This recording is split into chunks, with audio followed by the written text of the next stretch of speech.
lines on the paper.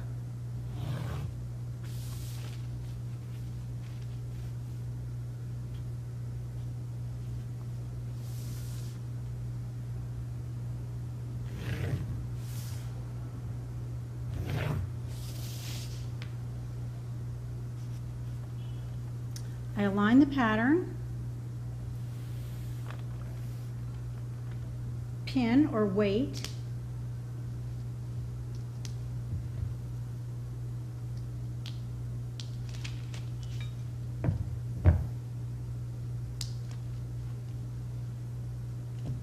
and then tracing wheel my lines.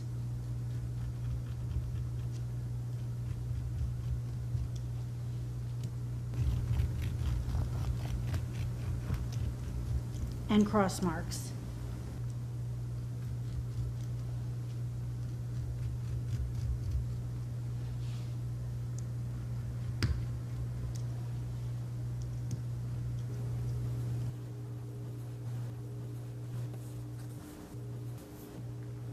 And draw in my lines as I would when truing up.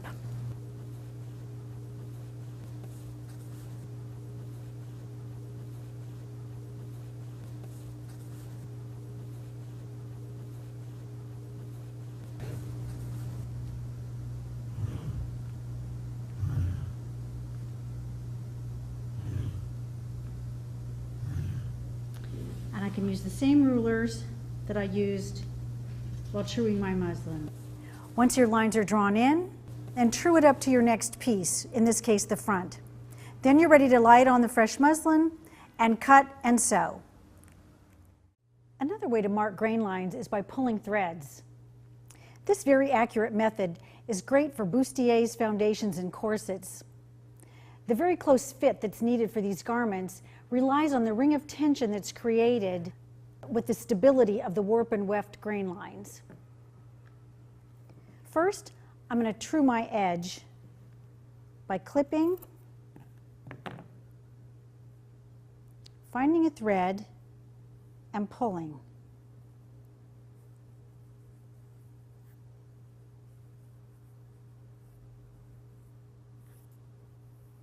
Once I can see the run in the fabric, I can simply cut along that line.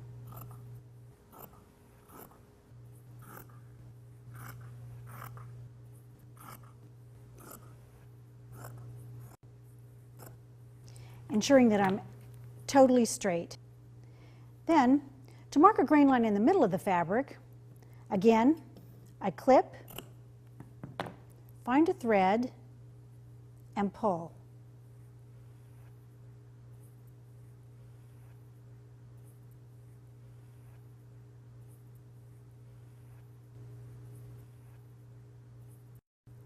When I see the run in the fabric, I simply take my ruler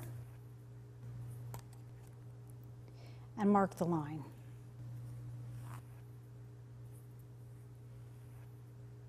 I clip, find a thread, and pull.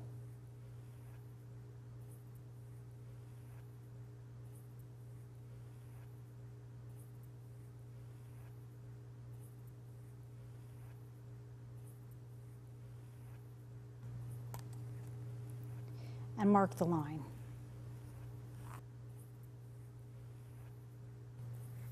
This method is also useful with some fabrics that are not able to be torn. This is probably the most accurate method of marking grain lines. Sometimes we just run out of fabric when we're draping. Either we've underestimated our measurements to begin with, perhaps we've trimmed or clipped too far, changed our style line, added volume. In any of these cases, we don't want to interrupt our flow by recutting a piece, so it's perfectly acceptable just to piece in an extra piece of fabric. The critical issue is that the piece of fabric we're piecing in must be on the same grain as the one we're adding it to. First, I'm going to pin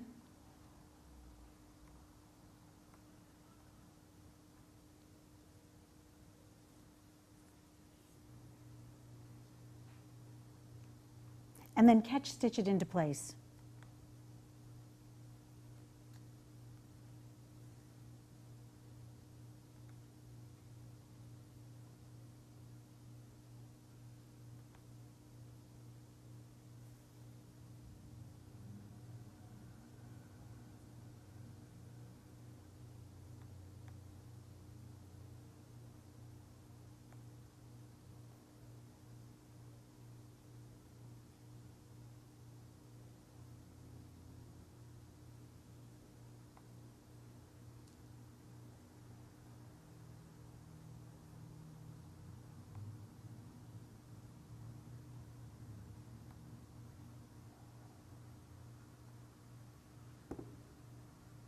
Then you can just continue draping.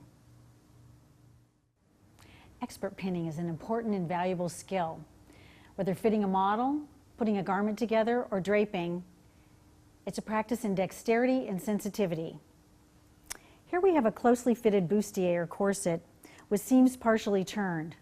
The goal is to pin these seams front over back without disturbing the detail of the drape we've accomplished thus far.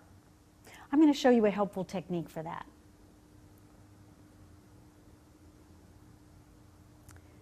I'm going to work one small section at a time and place holding pins to either side of the seam that I'm going to work.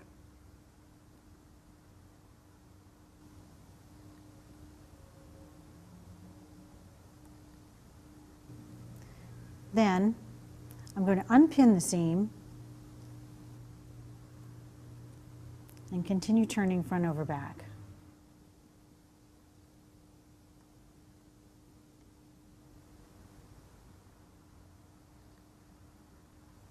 Now I'm going to work up.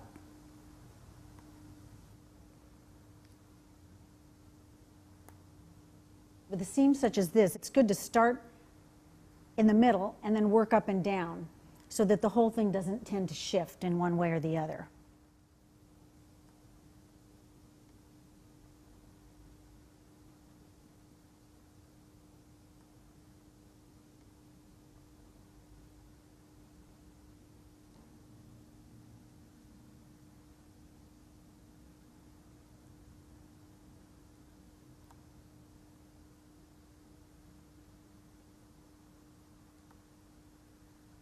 Then remove the holding pins, working down.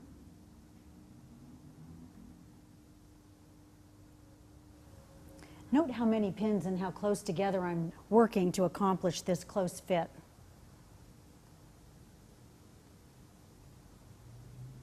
I'm seeing a slight wobble here where it's going concave, so I'm going to correct it by simply unpinning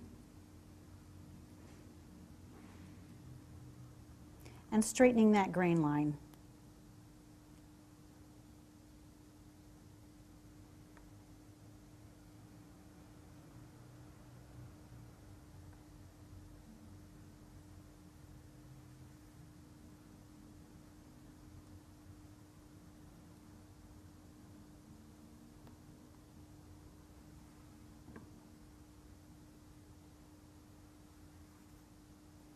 Better.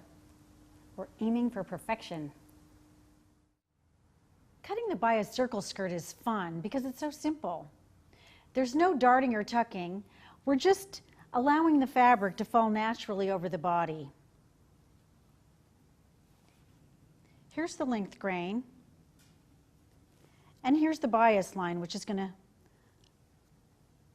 lie something like that. The only trick is in cutting this waistline curve. Here I have kind of a miniature example of the same theory, which is a curved cut that's forming these flounces. Let's take a look at that pattern.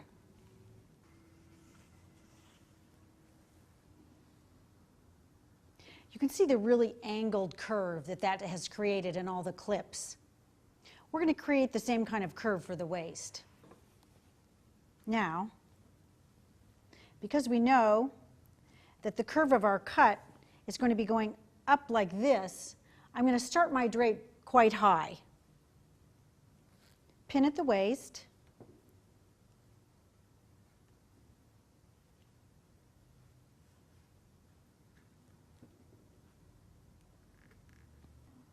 I'm going to slash about 1 inch or 2.5 centimeters.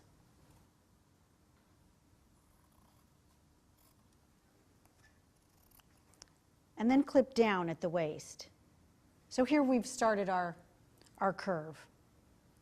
Now, since we're draping with a whole quarter circle, we're going to end up something like this, with the bias going straight around the middle of the panel.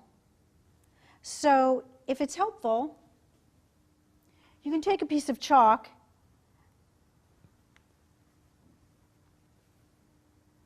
and mark your approximate line so that you don't go too far. Now we're going to begin trimming and clipping.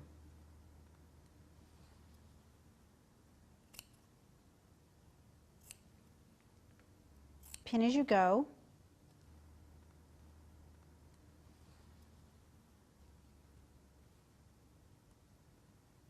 And notice how the depth of the clip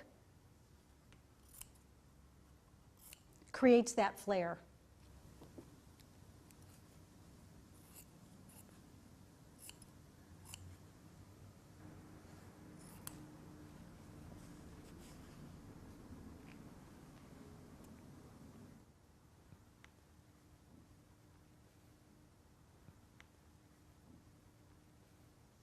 Now we're going to level the hem. Use the shortest part of your skirt to level, and then, using the rungs of your cage as a guide, go ahead and cut.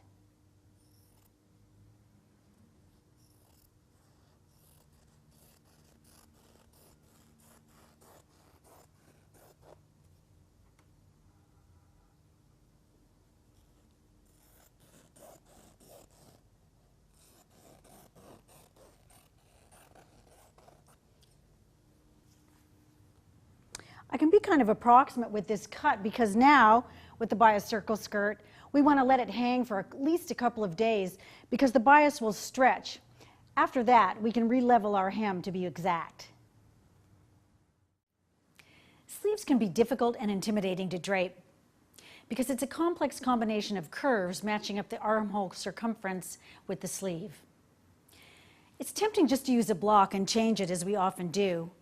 But starting from scratch often gives a more creative and original outcome. What I've found works well for me is a certain order of draping, which I'm going to share with you now. It goes like this. I start with the cap, then work the wrist, the upper arm volume, working up to the elbow, and then finishing at the underarm. So I'm sort of working from top to bottom and then finishing in the middle. I'm going to demonstrate this now. For preparation, I've set my stuffed arm, angling slightly forward as the natural hang of the arm. I've set my bodice firmly because I'm going to be tugging at it somewhat, and I've marked my armhole, checked my proportion that I like the way it's working with the neckline, and now I'm ready to begin. I'm going to start with the length grain or straight grain, angling forward again as the arm, and set my cap volume. Now I want a little fullness, but I don't want to use gathering, so I've settled on 3 small tucks, starting with a small inverted one right at the center,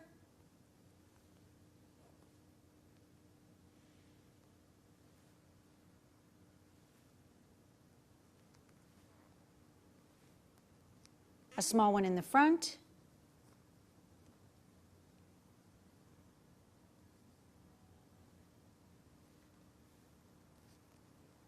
and one in the back. I'm not worried about getting it too exact. I just want the general volume because I can true it up later.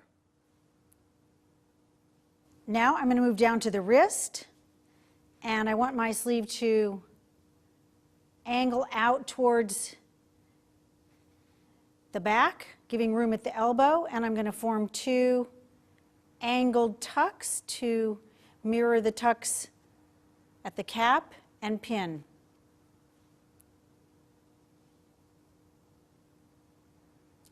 Then I'm going to join the underarm seam.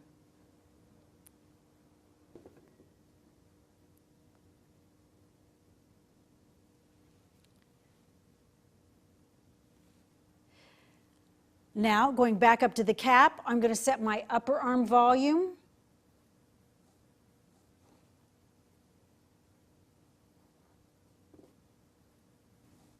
The critical issue here is my lift, so I'm going to check and see how much lift I want to allow and pin. Front and back. This will become my notch point. Now I'm going to trim off this triangle.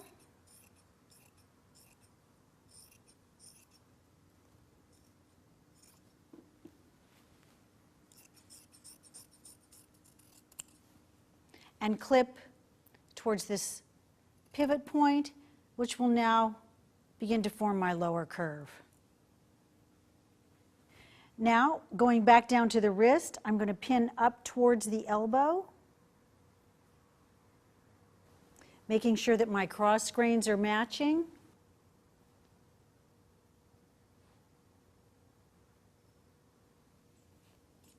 Trim.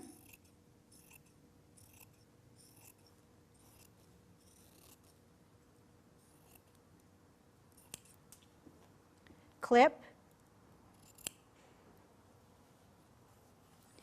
And turn front over back. Chalk lightly on both sides so that you don't lose the drape that you've got. Cross mark so that you can realign.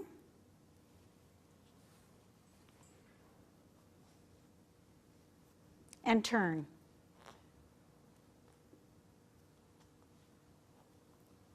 This is quite an awkward operation, so you can use the stuffed arm to kind of lean your muslin against as you pin.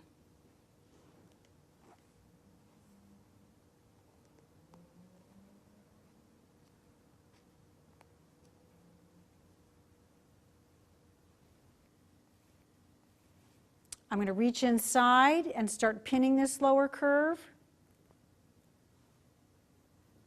Here, what we want is a drape that covers the sleeve seam. So continue lifting and dropping your arm until you get a drape that does that. The notch point should be your point of the most tension.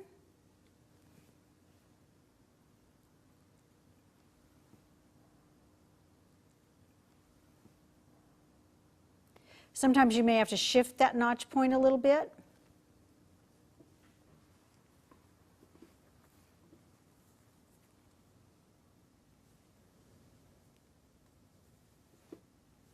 And then we're going to finish up this underarm seam.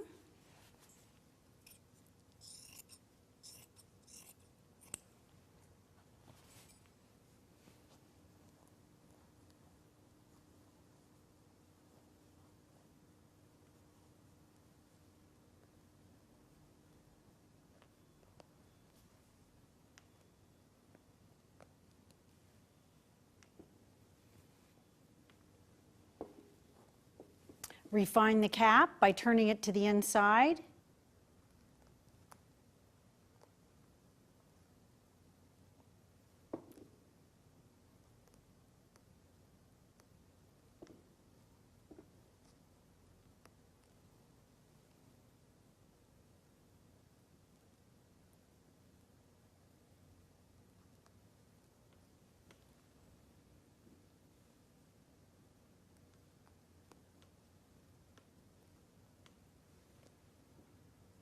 Front and back.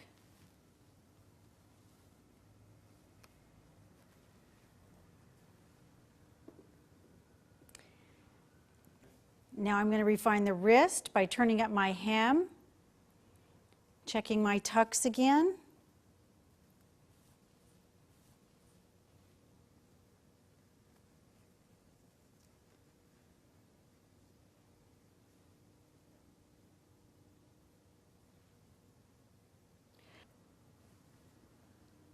I like the way the back is draping over the armhole.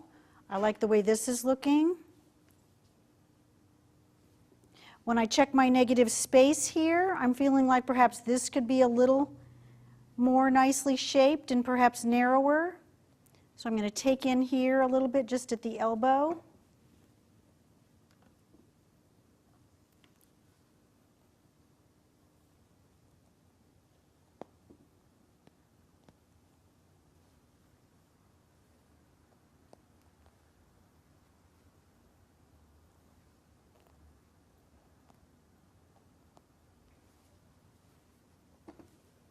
I like that a little better.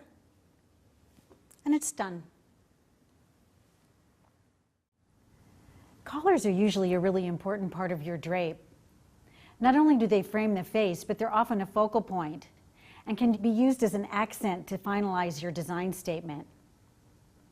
With this convertible collar that I'm going to drape, my preparation is that I've marked the neckline lightly on my bodice, and also I've determined my roll point here, probably where my first button or closure would be. I'm going to start with a simple rectangle, and I'm going to put the strong length grain right down the center back to give the collar the strength vertically here. Starting with the length grain at the neckline,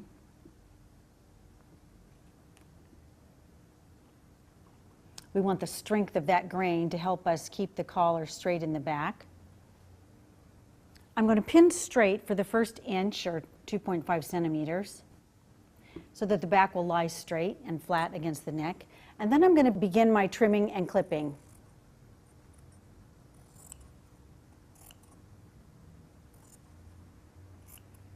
Bringing the collar around the shoulder.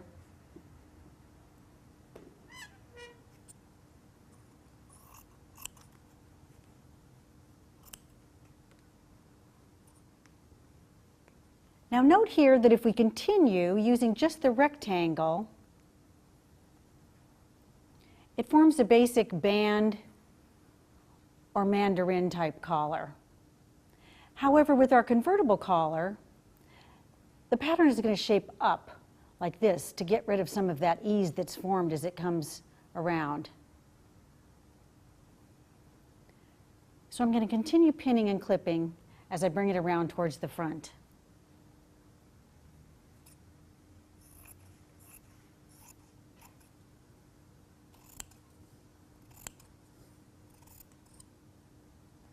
Following the neckline that I've marked.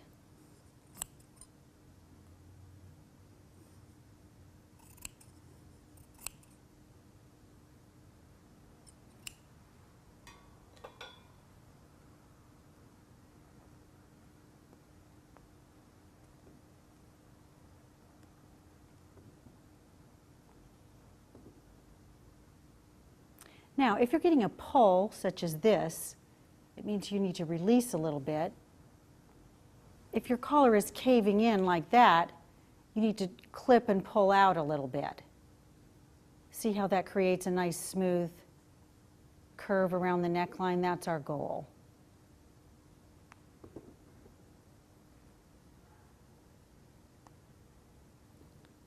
Now we're going to check the height of the stand as it comes around the neckline. We want to be about an inch or 2.5 centimeters high, and we want to be able to get a finger in between the form and our collar. I'm going to release a few of these pins to check this. There, that seems about right. In the front, I like to pin along the outside of my neckline so that I can see what my style line is going to look like.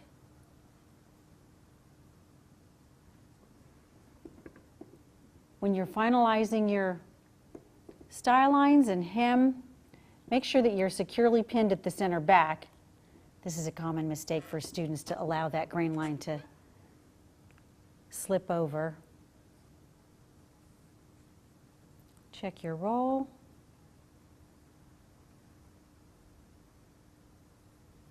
And determine your final style line.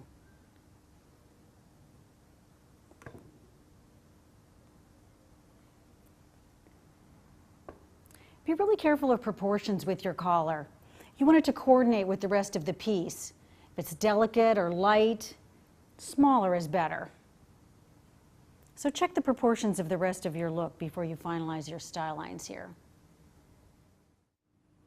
In draping a pant, one of the main challenges is getting the crotch curve right.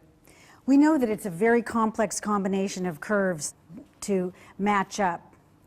What I've done here is put a piece of elastic around the waist of this bifurcated form to make it a little easier to match the volume of the pant with the curve that I'm going to create.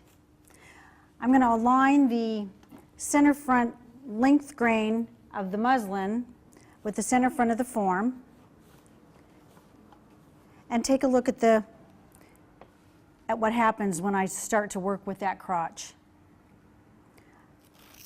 Traditionally, with a modern pant, the length grain runs straight down the center of the pant to create a longer, smoother look.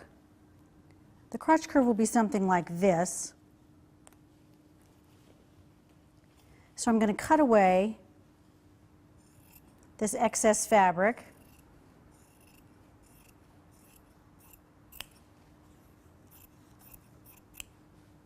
And clip to allow this to lie smoothly over the form as it goes towards the back. The fuller the volume of the pant, the longer that inseam crotch curve will go. There's the beginning of our pant. Fitting pants can be challenging. One has to discern from which seams the fit issues are arising. We've got crotch seams, inseams, side seams with fit, and we've also got the balance of the front and back as it sits on the waistband. Let's take a look at this casual pant. My first impression is that I really like the proportion, but it seems to be pulling a little bit across here. It may be a little bit tight in the hip, but also I think that the crotch seam is a little too straight right here and needs a little more room. I'm going to mark it with my red correction tape so that I know later to add a little more to that curve. Now, let's take a look at the back. If the crotch seams are too short, you'll see a pull here, and if they're too long, you'll see extra fabric. Again, I think we're okay, but I'm seeing a little bit too much fullness in the upper thigh. And as I look in the mirror, which is very helpful while you're fitting, I can see that I'm getting a much prettier look if I take some of that fabric out. Now I'm pinning a dart along the upper thigh to pull out some of the fabric here. Because it's awkward to pin at the inseam, I'm going to pin this dart and then later take that amount of fabric out of the inseam and crotch curve. Next, let's take a look at the front. Looks like I'm getting a little bit of sagging here. The front crotch looks a little long, so I'm going to pick up by pinning here.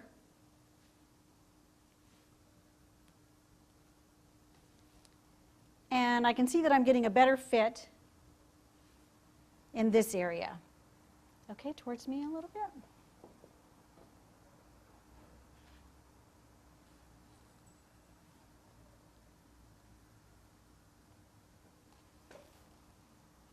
Another area you always want to look at is the back crotch area. If it seems to be cutting in too much, you may need to carve out your curve a little bit more or add to the side seams. And it looks like our waistband is a little big in the back.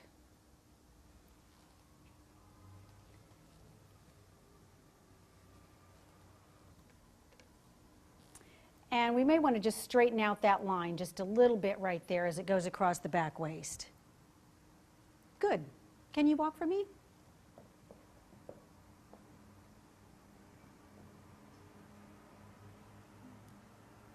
Great. Thank you. The beauty of the classic two-piece sleeve is simply that you now have two seams to help you refine the shape instead of one. Here, on this one with the wrong sides pinned out, we can easily see how the shape of the sleeve is gently angling forward, and we've got fabric removed from the front of the arm and added to the back at the elbow area where it's needed. With this one, the shape is a little more subtle, but we can still see how it's softly angling forward. Now let's take a look at that sleeve finished.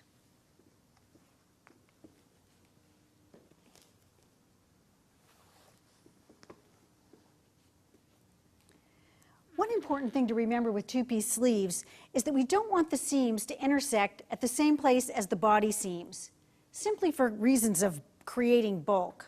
So usually they're set a little higher in the back and the front. The second thing we want to remember is that we want these seams to fall towards the inside. You can see how this one, the seams are not really visible. They're falling to the inside of the sleeve. Now let's take a look at the proportion. The shape of this sleeve seems slightly big for the proportion of the body. We have a lot of delicate detail here, and the sleeve seems slightly wide. Now, rather than taking it in evenly on both sides, what I'm going to do is I'm going to just take it out of the inside of the sleeve, again, so that the sleeves fall towards the inside. So I'm just going to pull this over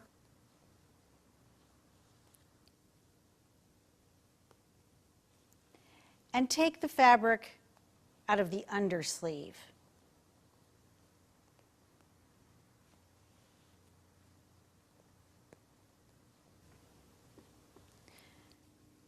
Keep in mind how even small changes in your shape really change the attitude of your jacket.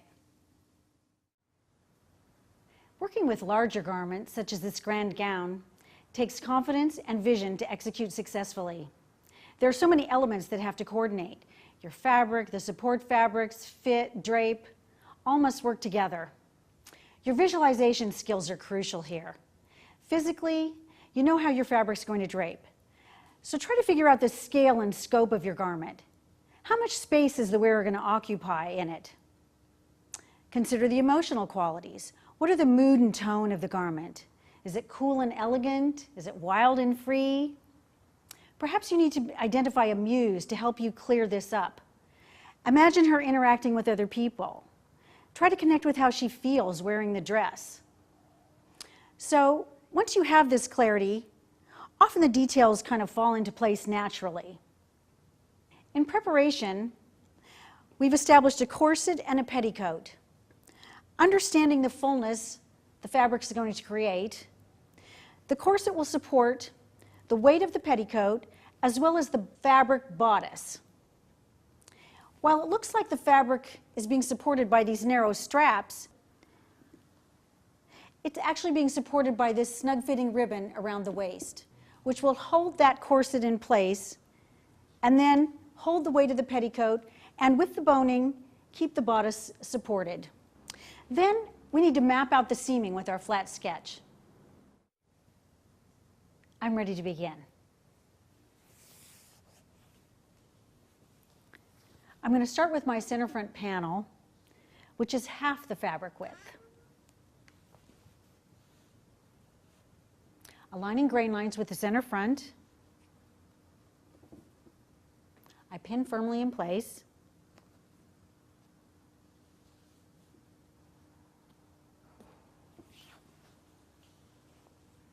Smooth gently over the bust.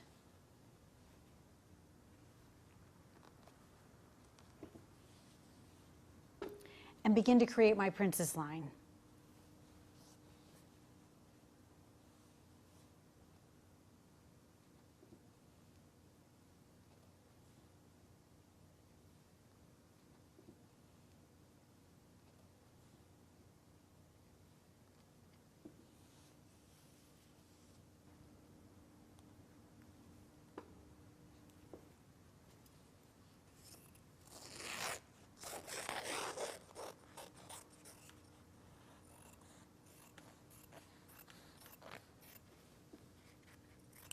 When working with large pieces, it's good to just pin and trim the excess from the areas you're sure of.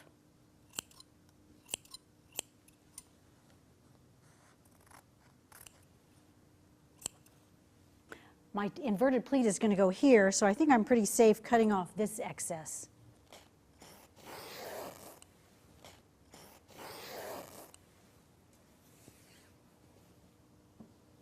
Now I'm going to set the side front panel.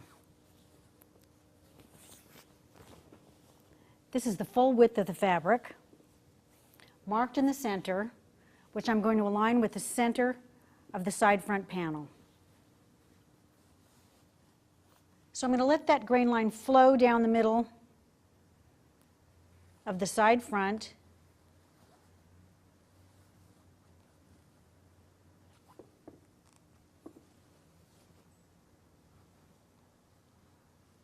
Again, establishing the princess line.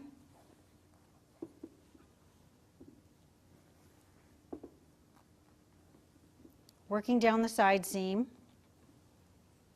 and trimming the excess where I know it's not going to be needed.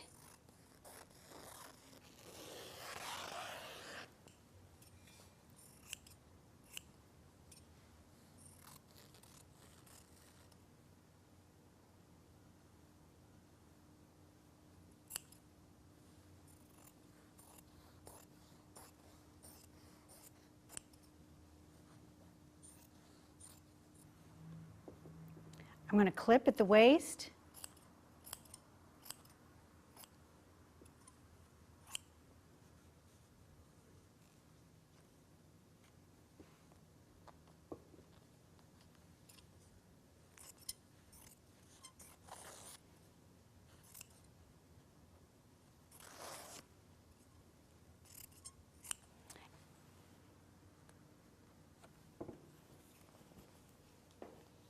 And now,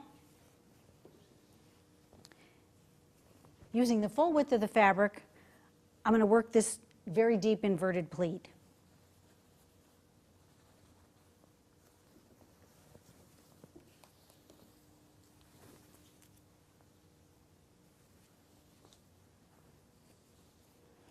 I'm going to cut off this triangle to remove some of the bulk.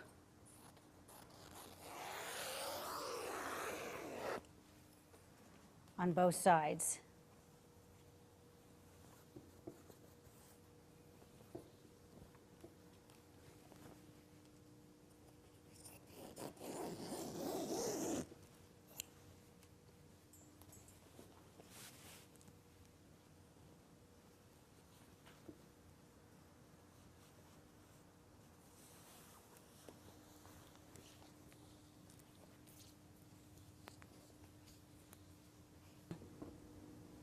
And I just need to finish up the detail here, turning front over back.